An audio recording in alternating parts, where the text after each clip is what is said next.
আসসালামু আলাইকুম ভিউয়ার্স, আমি দুর্গাপুর উপজেলা দিরিশিল ইউনিয়নের একজন সার এবং কীটনাশক ব্যবসায়ী।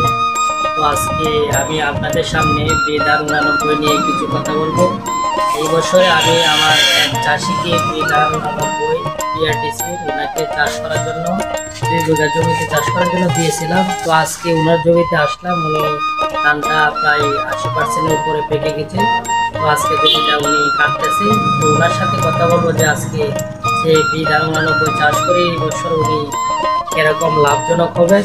তো আজকে আজিম ভাই উনি এই বছর বিধান 89 চাষ করেছে দুর্গাপুর উপজেলা দিরিশিল ইউনিয়নের বনগাঁও গ্রামের চাষি উনি। আজিম ভাই, এটা কি ধান? এটা 89 এটা তো তোমার ধান, তো একদম ফ্রেশ ধান, খুব সুন্দর ধান, একটা ধানও মরছে না।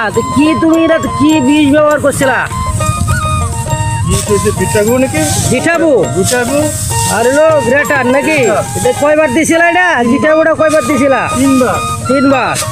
তো তোমার ধান তো মাশাআল্লাহ দেখা যায় খুব চকচকা ধান একদম। হ্যাঁ, আল্লাহ দিলে ভালো ধান হয়েছে।